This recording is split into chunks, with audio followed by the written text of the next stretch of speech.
რას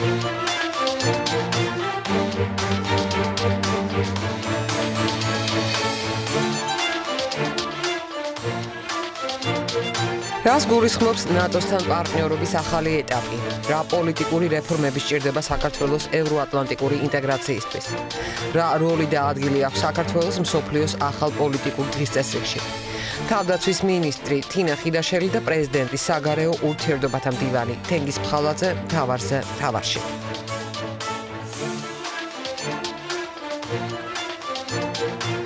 საღამოშიდობის ქალბატონი თინა, ძალიან დიდი მადლობა რომ დღეს საღამოს ჩვენი სტუმარი ხართ. მინდა დავიწყო იმ განცხადებით, რომელიც დღეს თურქეთის საგარეო საქმეთა მინისტრმა გააკეთა. ერთობლივ პრესკონფერენციაზე მან თქვა, რომ ნატო სამიტზე თურქული მხარე დააყენებს საქართველოს ნატოში გაწევრიანების საკითხს.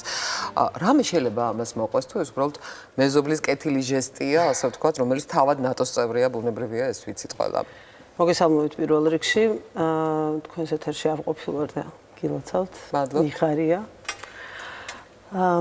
მივესალმები სტუმარს, თავისთავად ცხადია. ბატონი მევლუდი ჩვენი ძალიან დიდი ხნის მეგობარია საქართველოსი. ჯერ კიდევ ევროპარლამენტის ტრიბუნიდან იცავდა ის მუდმივად ქართული სახელმწიფოს ინტერესებს და მე მხოლოდ მადლობა შემიძლია მას უთხრა ამისთვის. საგარეო საქმეთა მინისტრად სულ რამდენიმე დღის დანიშნული იყო ანტალიის სამიტის წინ და გვახსოვს ყველას მისი ძალიან მკვეთრი განცხადებები, რომ შემდეგი სამიტის ადგილი უნდა იყოს თურქეთი და შემდეგი სამიტი უნდა იყოს საქართველოზე ნატოს გაწევრიანების სამიტიო. მე შემიძლია დავადასტურო ის, რომ არ არსებობს მინისტერიალი ან რაიმე ფორმალური ან არაფორმალური შეკრება ნატოს ფარგლებში, სადაც თურქეთის ორივე მინისტრი, თავდაცვის მინისტრიც და საგარეო საქმეთა მინისტრიც ცალსახად არ აყენებდეს ამ საკითხს. ბოლოს თავდაცვის მინისტერიალზე თურქეთის თავდაცვის სამინისტრომ წარმოუდგენელი ხასიათის და მასშტაბის ხარდაჭერა გამოგვიხატა, როდესაც მინისტრმა პირდაპირ თქვა, რომ სიტყვასიტყვით გაიმეორა ჩვენი მოთხოვნა და თქვა, რომ რა თქმა უნდა თურქეთი ამას ხარს უჭერს და შემდეგ თქვა, რომ და საერთოდ ყველა წინადადებას, რასაც საქართველო დააყენებს ინტეგრაციის გზაზე, უკვე აპრიორი მხარს უჭერთ. ეს არის ბუნებრივია დასტური იმ პარტნიორობის, რომელიც არის. ჩვენ ამას ვამბობდით, დღესაც იგივეს გავიმეორებ. ამ წუთის მდგომარეობით, რა თქმა უნდა, მე არ მინდა რომ არასწორი მოლოდინები შეიქმნას ქვეყანაში, ეს ყველაზე უფრო დიდი ტრაგედია იქნება და არასწორი იქნება. და ამ წუთის მდგომარეობით არ არის იმისი მოლოდინი, რომ არსებობს მზადყოფნა, ეს ჯეიმს აბატურაემაც თქვა თქვენს ტელევიზიასთან ინტერვიუში, 28-ის მზადყოფნა საქართველოს წევრობაზე დღეს არ არის. ამასობაში ჩვენ ყველა ვუყურებთ, რამდენად დინამიურია სამსოფლიო, რამდენად დინამიურია განსაკუთრებით ჩვენს გარშემო ფართო რეგიონი რომ ავიღოთ. ამიტომ ჩვენ უნდა გავაგრძელოთ ორი რამ. მცდელობა და რეფორმები. ჩვენ უნდა ვიყოთ სრულ მზადყოფნაში, მე სიტყვა ბევრჯერ მithქვამს, იმ მომენტისთვის, როგორც თავის დროზე ბალტიისპირეთისთვის, ან პოლონეთისთვის, ან ჩეხეთისთვის, უცბად მოულოდნელად სწორედ გეოპოლიტიკური ვითარების ცვლილების გამო გაიხსნა კარები, რომ შევიდეთ ამ კარებში. საქართველოს დიდი ხანია მზად არის ნატოს წევრობისთვის, მზად არის ინსტიტუციურად, საქართველოს შეიარაღებული ძალები უკვე ძალიან ბევრი წელია იმ ოპერაციების ფარგლებში და არა მხოლოდ ამის გამო, თავდაცვის სამინისტროში მიმდინარე რეფორმების გამოც მზად არის ნატოში ინტეგრაციისთვის, ჩვენი განცხადებული იმედები, ამოცანები, მიზნები სახეზია. ეხლა მთავარია მშვიდად მოთმინებით და ეს არის ორი მთავარი გასაღების სიტყვა ჩვენს ყოველდღიურ ცხოვრებაში. დაველოდოთ იმ მომენტს, როდესაც როგორც ჩვენი მეგობრები ამბობენ ხოლმე, ვარსკვლავების სწორად განლაგდება ცაზე.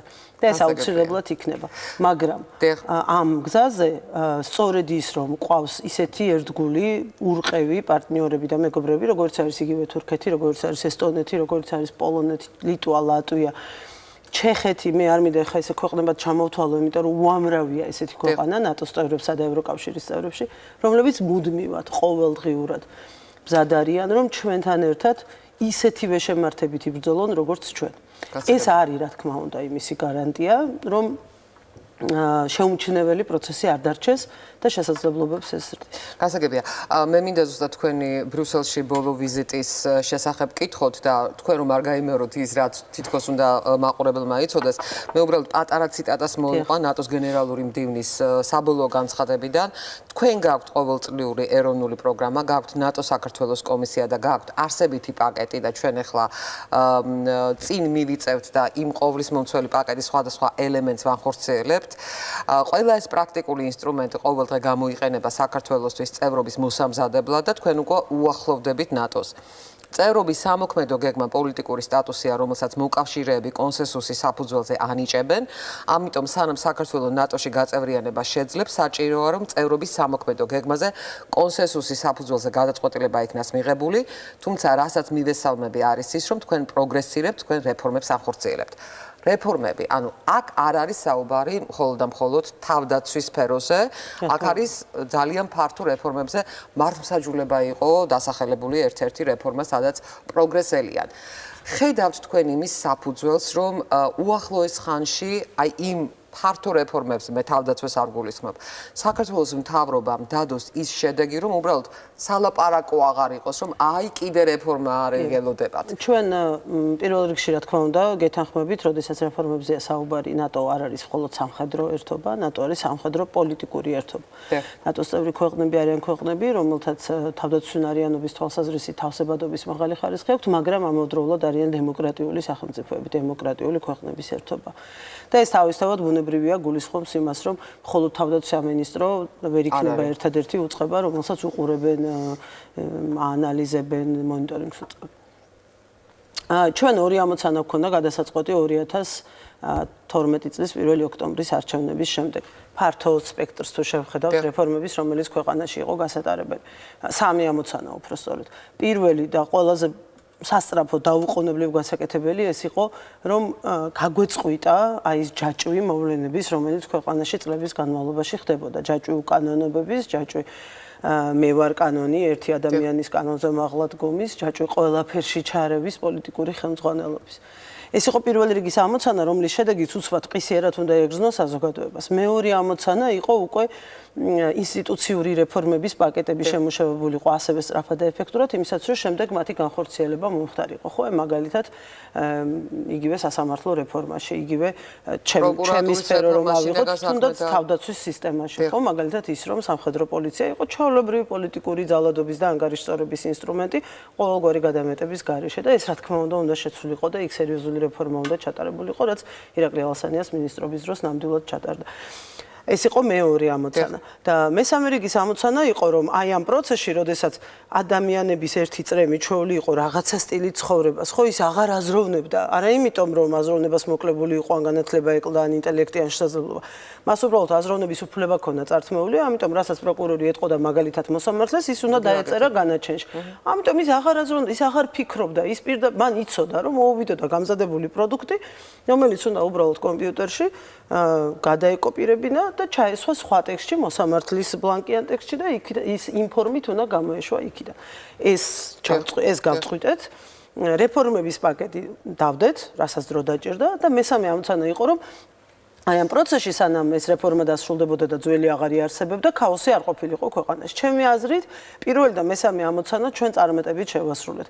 ქვეყანაში დავასრულეთ ერთი ადამიანის, ერთი სიგიჟის დიქტატი, დავასრულეთ ის, რომ ადამიანებს აღარ აქვთ განცდა განუკითხაობის, პოლიტიკური ანგარიშწორების, მხოლოდ იმის გამო დაჩაგურის, რომ ვიღაცას ფეხზე არ წამოუდგა, ვიღაცის ადღეგრძელო არ დალია რესტორანში.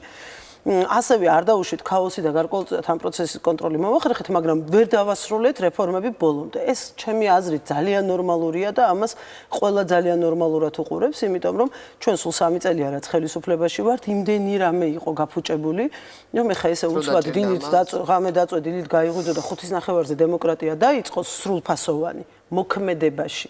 ეს შეუძლებელია. ეს არის ძალიან გრძელი პროცესი. უბრალოდ ჩვენ ბევრი დრო არ გვაქვს და ამიტომ ვჩქარავთ. ამ სიჩქარეში შეიძლება სადღაც რაღაც შეგეშალოს კიდევაც. თავარი ეს არ არის. თავარია მე ამ შეცდომაში არ გაჯიუტდე და არ დაიწყო იმის მტკიცება, რომ არა შენ ყოველთვის მართალი ხარ. აი ამ ამბებისგან არის დაცლილი ჩვენი ხელისუფლება. არც შეცდომის აღიარების პრობლემა გვაქვს ჩვენ, რასაც ზოგიერთები სისუსტედ გვითვლიან, არც იმის პრობლემა გვაქვს, რომ დავждეთ მაგიდასთან, განვიხილოთ ყველაფერი, შეიძლება მან ცოტა მეტი დრო დაგოყარგინოს, მაგრამ სამაგიეროდ კონსენსუსი შედგეს. ამიტომ მე ძალიან ოპტიმისტურად ვუყურებ ამ თვალსაზრისით ერთის მხრივ განწყობებს ჩვენს მიმართ, ამისი ყველა საფუძველი მაქვს, იმიტომ რომ უამრავი შეხვედრის, კონფერენციის, საერთაშორისო ღონისძიების, სამიტის მინისტერიალების მონაწილეობა 4 წლის განმავლობაში, 3 წლის განმავლობაში და ზუსტად ვიცი, როგორი არის განწყობა, როდესაც კარი იხურება და უკვე გულწრფელი საუბარი მიდის მხარეებს შორის და კიდევ უფრო მეტი ოპტიმიზმით უყურებ, რა თქმა უნდა, ჩვენი ქვეყნის რესურს, რომელიც აქ საქართველოში არსებობს და რომელსაც შეუძლია, რომ ეს წინააღმდეგობები გადალახოს თუ ხელოვნურ ბარიერებს მოუხსნით და ის რომ ჩვენ დღემდე მაგალითად კონსტიტუციური ძალიან აუცილებელი და საჭირო კონსტიტუციური ცვლილებები ვერ განვახორციელეთ, ეს რა თქმა უნდა ხელოვნური ბარიერების ბრალია. უბრალოდ არ გვაქვს ასეთი უმრავლესობა. ამიტომ ეს ბევრ ამას ხელსაც უშლის, მაგრამ ну არ არის ეს იმ ტიპის პრობლემები, რომელსაც ვერ მოვუვით. თქვენ ახსენეთ სხვა შორის ჯეიმს აპატურა ის ინტერვიუ, რომელიც ჩვენი ტელევიზიის ეთერით გავიდა. ისეთი ფრაზა ქონდა მას, რომ თქვა იგივე მაპის მინიჭების შემთხვევაში შეიძლება დამატებითი პრობლემები შეექმნას ქვეყანას და ყველა მივხვდით, რასაც გულისხმობდა. ამავე დროს დაიწყო და 1 წელი გაგრძელდება ქართულ-ამერიკული სამხედრო წვრთნები, ამერიკული ტანკები ჩამოდის, მე როგორც წავიკითხე. ანუ აი რანაირად ხდება თან გაღიზიანება, რომ პრობლემა არ შეექმნას, მოდით ასე ვთქვათ, ქვეყანას. ამაზე არის დასავლეთი ძალიან ესე ფრთხილი, თუმცა რაღაცა მომენტში საკმაოდ გამბედავია და რაღაცაზე უკან არ მიდის. აი, ოქროს შუალედი სად არის ამ შემთხვევაში, რომ თან უკან არ დაიხიო, თან ის წვრთნა ჩატარდეს, რომელიც აუცილებელია ქვეყნისთვის და ну, როგორც ნატოზე ღიზიანდება, ესე ამერიკულ ტანკებსაც გაღიზიანდება ჩვენი მეზობელი სახელმწიფო. ხო, რამდენიმე პოსტულატია აქ ამ პასუხად. პირველი ის, რომ მე ეს ბევრჯერ მithქვამს და ეხლაც გავიმეორებ, ჩვენი ამოცანა ოცნება არ არის მაპის მიღება. ეს მაპი გახდა რაღაცა, მასალა დამოკლეს מחვილივით კიდია დღეს ჩვენს თავზე. და მე ვფიქრობ, რომ საერთოდ ამ თემაზე საუბარი საერთოდ უნდა დავასრულოთ. ხო, მე ვერ აუგზავნო ვერაფერზე საუბარს, ბუნებრივია, მაგრამ ჩემი ნება რომ იყოს, მე რო თუ ვინმე შემეკითხება, ამ თემაზე საერთოდ უნდა მოვრჩეთ საუბარს.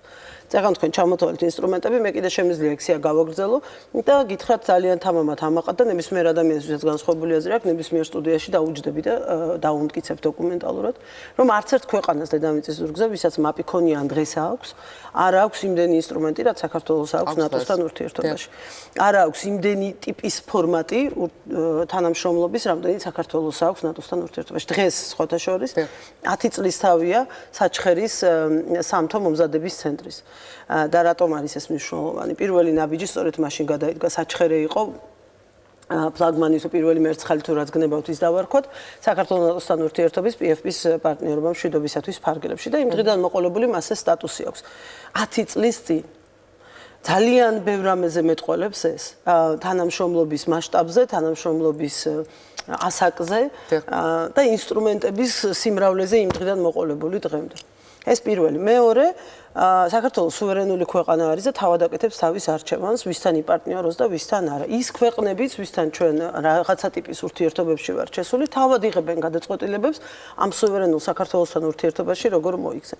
შესაბამისად, ორმხრივ ურთიერთობებს ჩვენ გეგმავთ ყველაფრისგან ცალკე.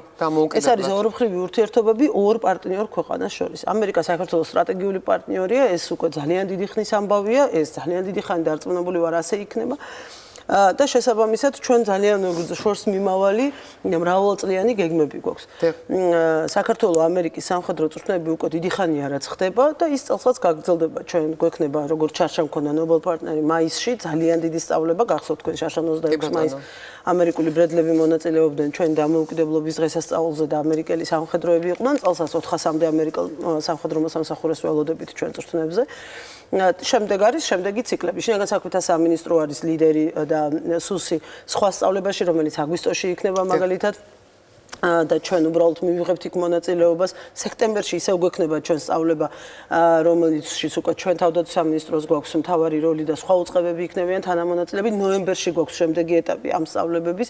ამასობაში შუალედებში არის ბევრი სხვა ქართულ-პოლონური, ქართულ-თურქული, სამხრივი ქართულ-თურქულ-აზერბაიჯანული, ნატოს ეგიდით გამართული სწავლებები და ბოლოს და ბოლოს მაისში დაიწყებს საქმიანობას უკვე ეფექტურ ფუნქციონირებას JTAC, რომელიც საქართველოს ნატოს ერთობლივი სასწავლო ცენტრი არის და ეს ნიშნავს იმას, რომ მაისში დაიწყებს, რომ ის მუდმივ მოქმედად დაიწყო და დაიწყო. ანუ ის მუდმივად როგორც ახლა მე და თქვენ საჩხერეზე არ ვლაპარაკობთ, რომ გუშინ ერთი სწავლება მოვრჩით, ხვალ მეორე დავიწყეთ, ჩვეულებრივი სასწავლო ცენტრია და ეს ჩვეულებრივი ამბავია, რომ ეხლა გამოშვება იყო, თუ არა მე შეიძლება შევსწოთ რიცხვი არ მახსოვდეს, 7 თუ 8 ქვეყნის წარმომადგენლები მონაწილეობდნენ სწავლებაში. ეს უკვე გახდება ჩვეულებრივი ამბავი, ამიტომ ეს არავის არ უნდა გაუკვირდეს, მაგრამ ის რაც თქვა ჯეიმს აპატურაიმ ვასრულებ ამითი, არის ძალიან მნიშვნელოვანი. დიახ, მაპის მინიჭება, არ მინიჭების საკითხზე ისევ დავა, კამათი და საუბარი დღეს ალბათ ბევრის მიერ ლეგიტიმურად აღიქმება როგორც ერთგვარი გამოწვევა დღეს. ეს არ იყო 2008 წელს ომამდე, მაგრამ დღეს სავარაუდოდ ესე უნდა იყოს განხილული. დღეს ჩვენ ნატოსთან უნდა ვილაპარაკოთ წევრობაზე. და ეს არის მთავარი ამოცანა ყველას. კი ბატონო, მე მინდა ორი კითხვა მოვასწრო, მაგრამ ძალიან ცოტა დრო არის დარჩენილი. ის ახალი ინიციატივა თავდაცვის სამინისტროსი, რომ პანკისის ხეობის მაცხოვრებლებისთვის გაწვევის რაღაცა განსაკუთრებული პროგრამა სპეციალური. რას ხედავთ, ანუ არის მოდიან ახალგაზრდები? დიახ, ორი დღეა ჩვენები უკვე იქ არიან, ჩვენი ახალციხის სასწავლო ცენტრის წარმომადგენლები, ვინც ახდენენ ამ რეგისტრაციას, დღეს სწორედ თქვენთან მოსვლამდე ვესაუბრე პოლკოვნიკს და დაახლოებით 40-მდე ადამიანი იყო უკვე მისული. ამ ორი დღის განმავლობაში მე ვფიქრობ, რომ ეს საკმაოდ დიდი რიცხვია.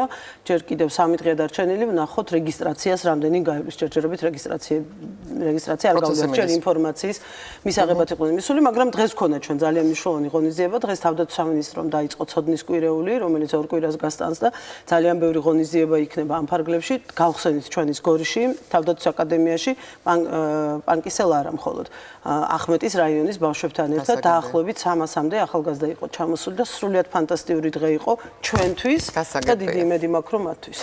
მაინც უნდა გითხოთ, ვიცით რომ კომენტარს არ აკეთებთ, მაგრამ ჟურნალისტური პროფესია არ აკეთებთ კომენტარს იმაზე, რაც დღეს პარლამენტში მოხდა. ხო არ გადაგიყვეთ? რა თქმა უნდა, მე ძალიან ბევრი კარგი საქმე მაქვს საკეთებელი იმისაც რომ ამისთვის მოვიცავ.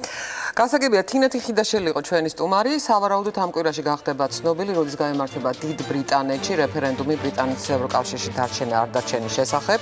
ხვალ დაგეგმილ სამიტზე კი გაირკვევა, რამდენად მზად არის ევროკავშირი იმ რეფორმებისთვის, რომელსაც ოფიციალური ლონდონი მოითხოვს.